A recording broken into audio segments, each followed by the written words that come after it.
Assalamualaikum semua, sambung perbahasan himpunan ringkas. Hari ini saya nak menghimpunkan dan meringkaskan tajuk Siratal Mustaqim. Tajuk ini saya telah ulang banyak kali.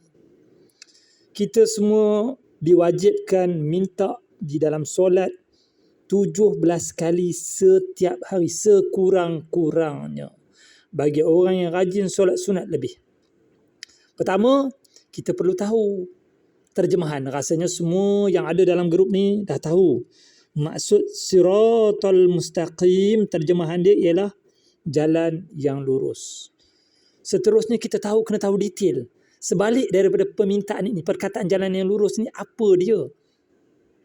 Contohlah kita minta, Ya Allah mudahkanlah urusan aku. Bila kita ucapkan mudahkan urusan aku, sebalik perkataan ini ada penjelasan yang lebih detail yang kita faham. Kita faham apa yang kita cakap. Dan kita pun tahu Allah Maha mengetahui. Apa maksud mudahkan urusan aku? Adakah mudahkan urusan aku bermaksudnya mudahkan anak aku seorang ni sakit, jadi kita pun minta, Ya Allah mudahkan urusan aku. Ataupun nak masuk mahkamah, ataupun anak aku nak kahwin, ataupun aku nak kahwin, ataupun apa-apalah. Tapi kita cakap ringkas je, kita doa ringkas. Ya Allah mudahkan urusan aku. Tapi kita tahu sebalik perkataan mudahkan urusan aku itu. Dan kita tahu Allah Maha mengetahui. Jadi dalam perkataan Siratal Mustaqim, kita perlu tahu, begitu sahajakah? Macam mana jalan yang lurus ni, macam mana? Entah, tak tahulah. Aku pun minta aja. Mana mahu macam tu. Tak boleh, kita mesti tahu apa yang kita sedang minta. Sebab doa ni permintaan, syarat dia kena tahu apa yang kita minta. Lalu Allah terangkan dalam satu pelajaran yang disebut Tafsirul Quran bil Quran. Ayat Al-Quran yang menjelaskan ayat Al-Quran yang lain. Saya tak nak bahaskan dengan detail sebab telah dibahaskan sebelum ini berulang-ulang. Saya nak bagi ringkas sahaja. Pertama, memang pun Allah telah terangkan dalam Fatihah sendiri. Yang tafsir kepada perkataan Siratal Mustaqim, Allah terangkan. Siratal ladzina an'amta alaihim. Siratal ladzina an'amta alaihim. Allah detailkan lagi dalam Fatihah, dalam ilmu tafsirul Quran bil Quran. Iaitu orang yang diberi nikmat ke atasnya. Orang ni lah orang yang berada di atas jalan yang lurus. Bermula daripada situ, Allah sambung dalam surah Nisa, seterusnya diterangkan dalam seluruh Al-Quran. Dalam 30 juzuk, Allah terangkan. Terperinci, bukan semualah 30 juzuk tu, tapi dalam 30 juzuk tu, tiap-tiap juzuk ada penerangan Siratal Mustaqim. Bermula daripada Fatihah, kemudian sambung surah An-Nisa, wala hadainahum siratam mustaqima. Dipimpin mereka itu ke jalan yang lurus. Kemudian Allah sambung lagi dalam ayat yang sama, sambung dari dalam surah yang sama dalam ayat yang berikutnya. Wa may yuti'illaha war rasul. Siapa yang mentaati Allah dan Rasul. Tak boleh taat Rasul sahaja. Walaupun Rasulullah bukan bawa ajaran dia sendiri. Dia bawa ajaran daripada Allah. Dia tak reka-reka agama ni. Tapi kena dua-dua. Maksudnya kena belajar hadis, kena belajar sunnah, kena belajar Quran. Wa may yuti'illaha war rasul. Dua. Fa'ulaika ma'al ladzina an'ama Allahu 'alaihim. Mereka ini akan bersama-sama.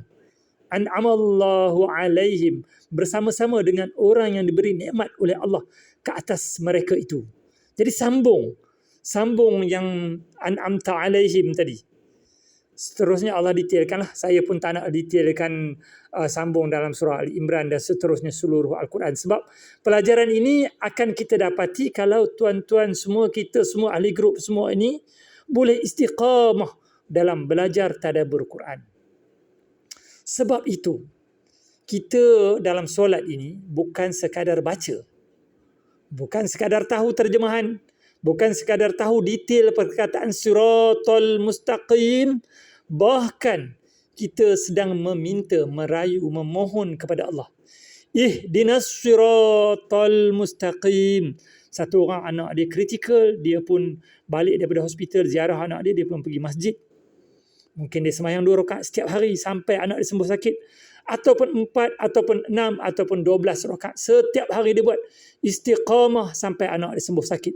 Tetapi untuk siratal mustaqim, Allah perintahkan bukan 12 rakaat, 17 rakaat. Setiap hari sampai mati. Jadi nak menunjukkan penting sangatlah permintaan ini. Macam mana kita minta satu permintaan yang begitu agung, begitu besar, kita tak ambil tahu makna dia. Apa benda siratal mustaqim ni? Entah, aku pun tak tahu. Allah suruh buat je lah, sah lah semayang.